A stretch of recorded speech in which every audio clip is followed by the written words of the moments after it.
नमस्कार दोस्तों। राजेश रेड्डी की एक कविता है।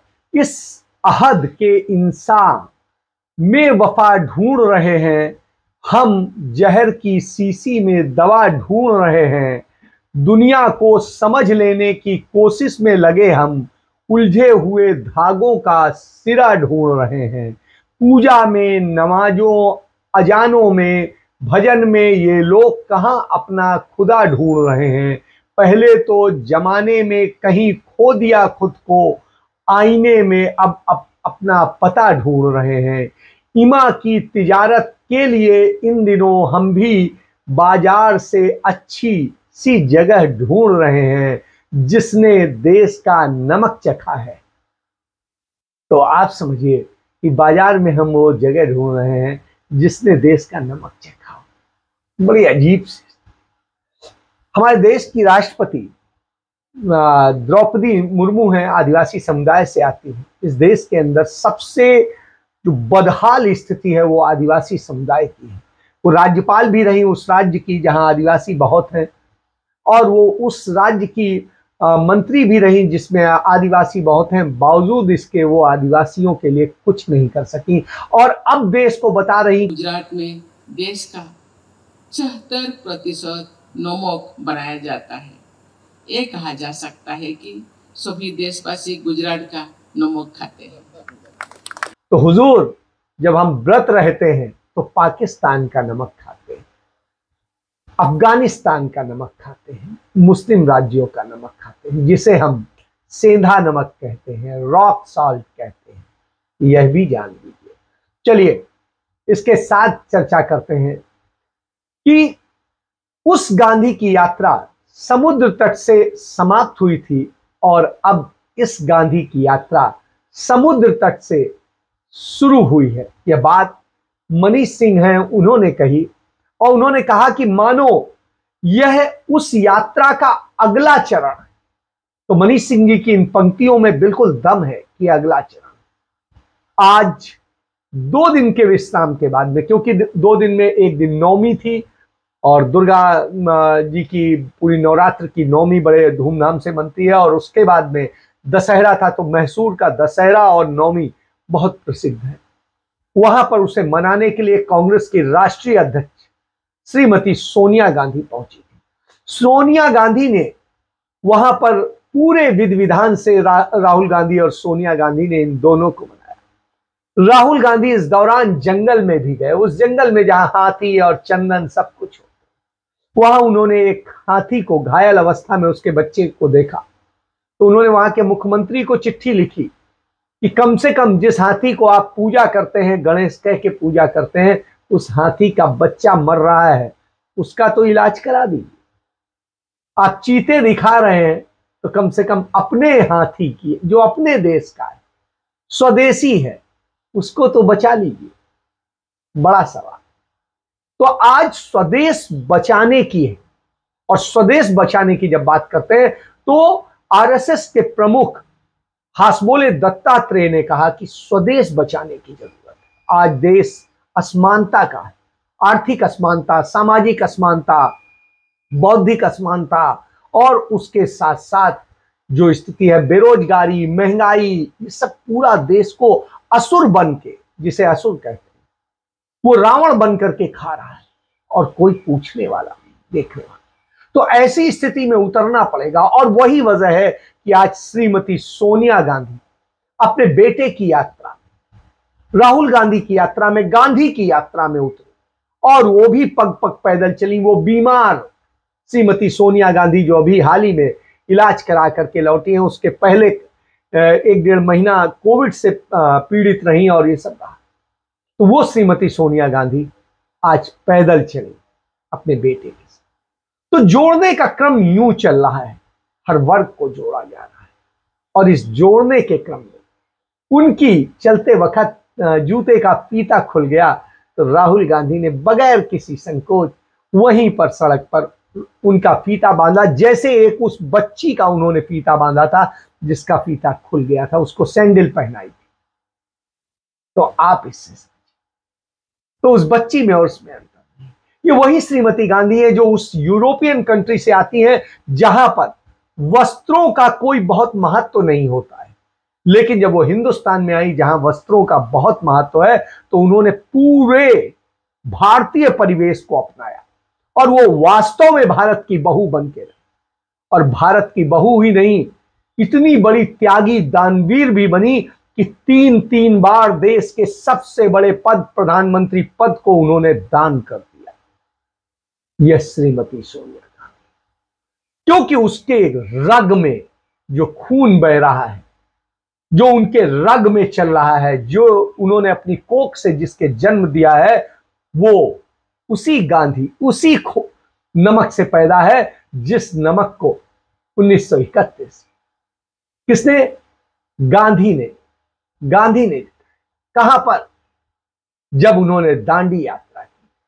तो उस दांडी यात्रा को आपको याद, उस दांडी यात्रा में जो बना था नमक, आपको पता होना चाहिए उस वक्त में जमनलाल बजाज हैं, जो राहुल बजाज जो बहुत बड़े उद्योगपति हैं, उनके बाबा थे, और उन्होंने वह नमक उस समय में 1600 रुपए में नीलामी में खरीदा था, क्योंकि वो देश का नमक और असहयोग आंदोलन का और सिविल नाफरमानी का नमक था, इसलिए उन्होंने खरीदा। इसलिए आज भी उनके अंदर वो नमक की ताकत, क्योंकि वो नमक किसी से झुका नहीं था, उसने माफी नहीं मांगी थी, उसने अदालत से कहा था जो कठोर से कठोर सजा हो वो दीजिए, हम आपसे कोई भी दया की उम्मीद नहीं करते आपसे। तो ये वो था, और उसकी आज की कीमत सोचे उस 1600 की, तो आप जोड़ लीजिएगा तो रुपए की कीमत के हिसाब से करीब 30 से 40 करोड़ रुपए पड़ेगी। वो थे, वो बजाज। तो उनको भी मैं सलाम करता हूं, और ये सलाम करते हुए मैं आगे बढ़ता हूं, आगे बढ़ते हुए बात करता हूं कि आज आप समझिए, तो जब गांधी चलते हैं, आज गांधी क्यों चल रहे हैं, मानो वो यात्रा का अगला चरण चल रहे हैं, क्यों चल रहे हैं, क्योंकि मोहनदास करमचंद गांधी जी टैक्स खोरों के खिलाफ चले थे, और राहुल गांधी जी आज काले टैक्स खोरों के खिलाफ चल रहे हैं। लेकिन देश जरा उलझन में है, क्योंकि वह गांधी के कदमों को की दिशा देखना चाहता है, मगर उसे गांधी के जूते दिखाए जा रहे हैं। यह स्थिति है। वह राहुल गांधी के किरदार को परखना चाहता है, लेकिन उसे टी शर्ट की कीमत में भटकाया जा रहा है। अंग्रेजों के बहकावे को समझना आसान था, मगर इन काले अंग्रेजों, जो हमारे बीच के अंग्रेज हैं, अपनों के बहकावे से निकलना जरा कठिन होता है। फिर भी वो लड़ रहा है, सत्य के बूते झूठ से लड़ रहा है। तो इसको लेकर के वाराणसी के संत हैं, विद्वान हैं, केशव कृपाल जी महाराज, वो कहते हैं जिस समाज में बौद्धिक स्तर में गिरावट आ जाती है, अंधश्रद्धा बलवती हो जाती है, वहां पाखंडी शासकों और धर्माचार्यों को बहुमत की सजीवनी मिल जाती है।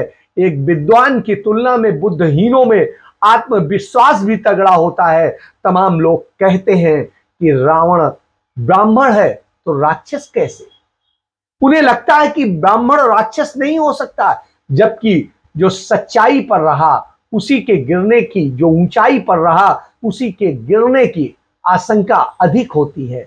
जमीन पर फिसलने पर ज्यादा ध्यान नहीं दिया जाता, इसलिए सदाचार की सर्वाधिक अपेक्षा ब्राह्मण से ही की जाती है। आज भी असुरी वृत्ति उच्च पदस्थ लोगों में अधिक पाई जाती है, जो चिंताजनक है, और वो हम देख रहे हैं सत्ता नसीनों में। और किस तरीके से गुजरात में आपको याद होगा, बिल्किस बानो के जो मुल्जिम हैं, जो उसके साथ में रेप करने वाले हैं, जो उसके परिवार की हत्या करने वाले हैं, वो सब को लेकर के क्या कहा गुजरात के मंत्री ने कि जो अपराधी थे कि वो ब्राह्मण लोग हैं, संस्कारी लोग हैं, इसलिए उन्हें माफ कर दिया गया। अब आप समझिए कि क्या स्थिति। तो अब मुट्ठी भर जागरूक लोगों पर के कंधों पर ये जिम्मेदारी आन पड़ी है कि वो अंधों को भी संभालें, देश को भी बचाएं, और इस अकाल में अपनी भी रक्षा करें, और वो मरे या जिए क्या करें समझ में नहीं आता। तो इस वक्त में जब मैं ये चर्चा करता हूं तो झूठ और सच की चर्चा बेहद चलती है। प्रधानमंत्री नरेंद्र मोदी कल जो है हिमाचल प्रदेश में बोल रहे थे और हिमाचल प्रदेश में वो एक रैली को संबोधित करते हुए कहते हैं, ड्रोन से ट्रांसपोर्टेशन के लिए ड्रोन का इस्तेमाल बहुत ज्यादा बढ़ने वाला है और इसलिए किन्नौर तक के हमारे अगर आलू भी है तो हम वहां से ड्रोन से उठा करके बड़ी मंडी में तुरंत ला सकते हैं।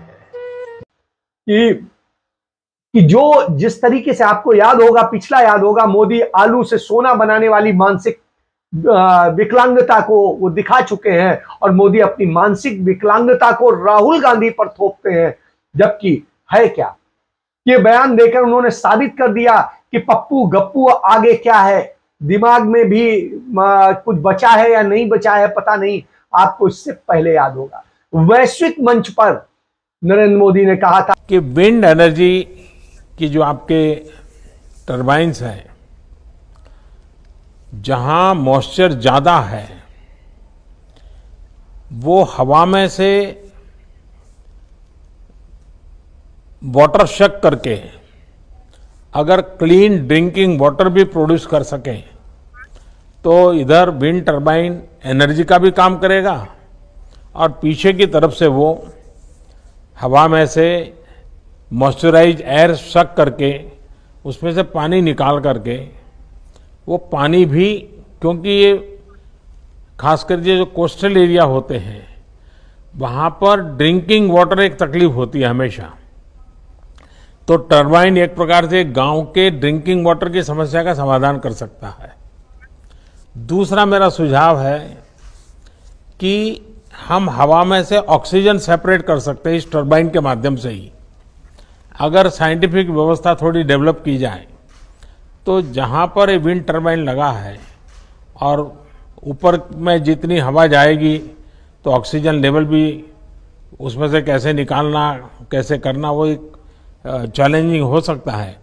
लेकिन अगर वो पैरेलल ऑक्सीजन भी अगर निकालता है हवा में से और वो ऑक्सीजन का भी मार्केट अगर कैप्चर किया जाए तो एक विंड टरबाइन से ड्रिंकिंग वाटर भी मिल सकता है, ऑक्सीजन सप्लाई भी कर सकते हैं और एनर्जी भी हो सकती है। यानी 3 in 1 एक ही टरबाइन से हो सकता है। तो क्या आपके साइंटिस्ट उस दिशा में इनोवेशन में कुछ कर सकते हैं क्या? Dear Prime Minister Modi, I can't say I'm smiling, and I'm smiling with both your passion and your excitement. कि टरबाइन के जरिए ऑक्सीजन और पानी बना रहे थे और वो किस तरीके से, तो पूरी दुनिया में हंसी उड़ी थी और सामने ही किस तरीके से हंसी उड़ी थी, यह भी देखने वाला है। इसके पहले आलू के उत्पादन और उत्पाद से सोने की कीमत दिलाने की बात उन्होंने कही थी आगरा क्षेत्र में ही, और उसी को लेकर के जब राहुल गांधी ने उस सच को गुजरात में उठाया तो उसे उनके वीडियो को एडिट करके, जो उन्होंने बार बार कहा कि ये नरेंद्र मोदी के शब्द हैं, ये मोदी के शब्द हैं, मेरे नहीं हैं, उसके बावजूद उन्हें पप्पू बनाने की कोशिश की। अब वो ड्रोन से आलू ट्रांसपोर्ट करने में लगे हैं। तो पहली बात तो यह है कि ड्रोन बनाएगा कौन, इस धंधे को समझ लीजिए। ड्रोन अदानी जी बनाएंगे। कुछ दिन पहले ही अदानी सेठ ने कृषि ड्रोन स्टार्टअप जनरल एरोनॉटिक्स से 50% इक्विटी खरीद ली है, तो 50% के वो मालिक हो गए।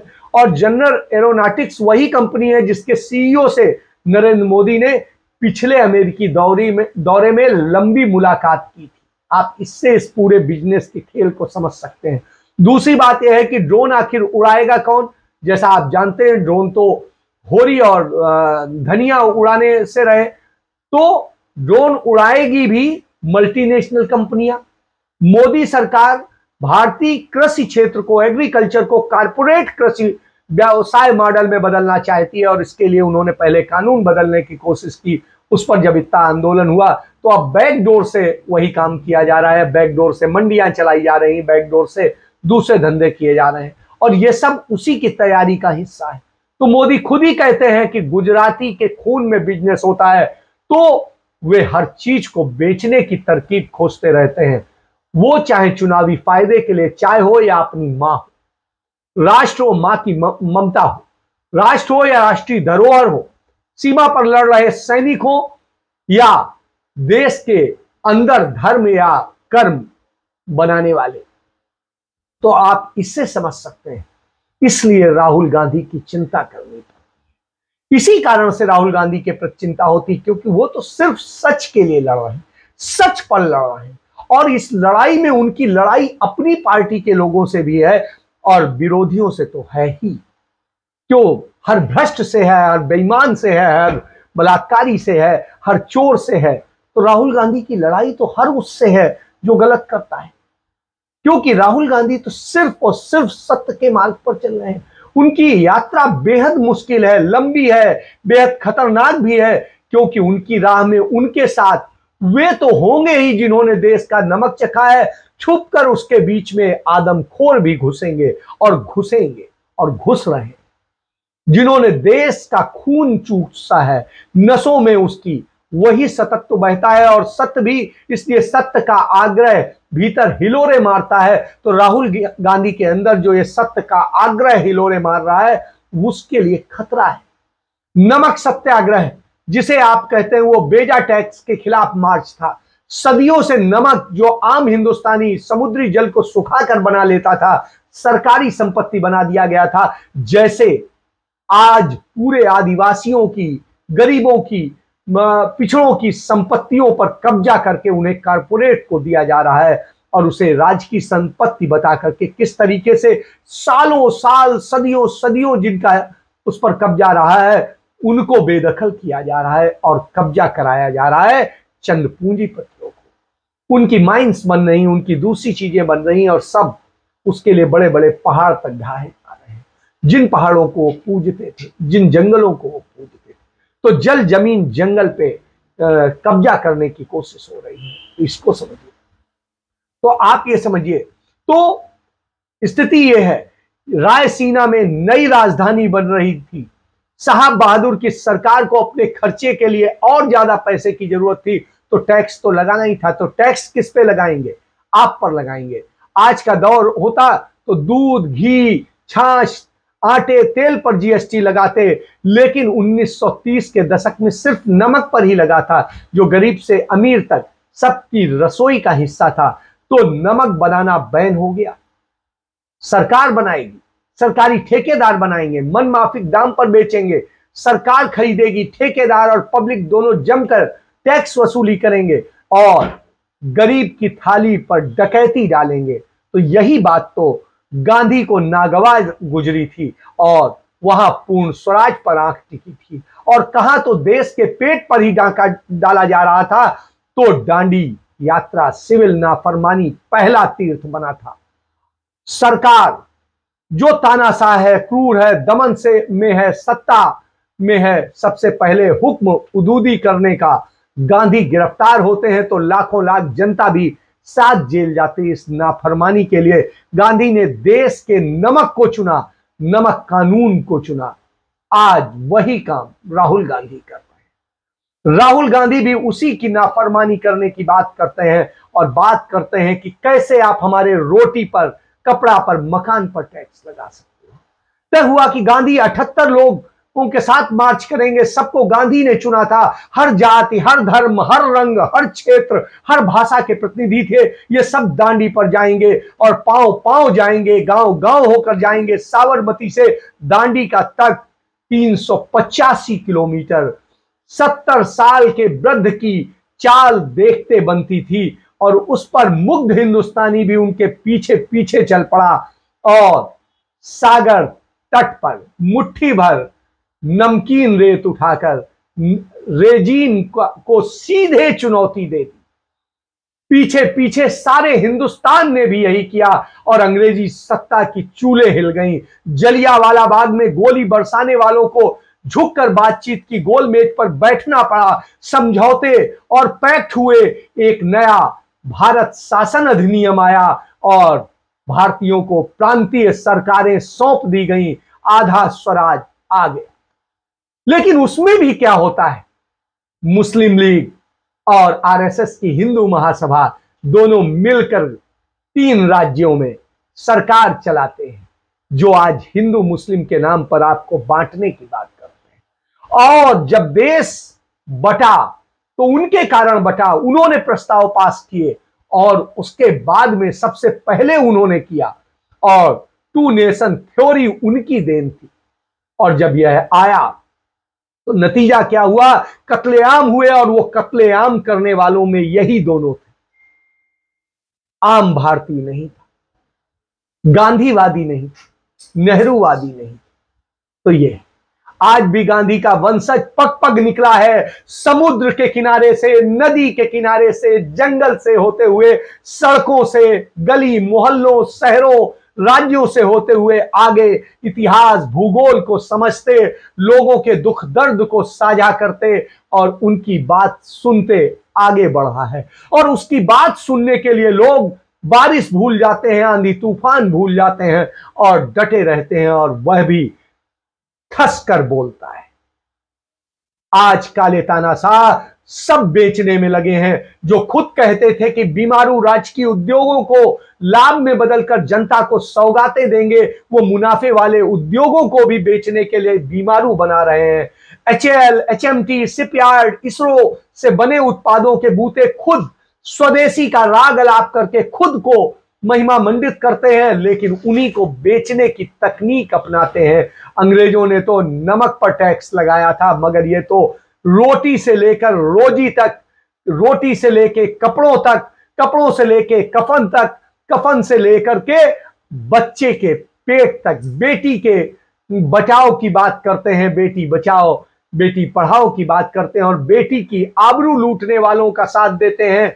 बेटियों के पढ़ने के किताबों कापियों पर टैक्स लगाते हैं, पेट में आए अंश पर भी टैक्स वसूल करते हैं, और हर माह GST 150 करोड़ रुपए वसूलने की के करीब पहुंचने की वाहवाही भी ढिढोरा पीट कर लेते हैं, और भुखमरा बनाकर आपको 5 किलो अनाज के टुकड़े डालकर दानवीर कर्ण कहलाने की कोशिश करते हैं, और उस खर्च की भरपाई भी आपकी जेब से करते हैं और खुद को विश्व गुरु बताते हैं।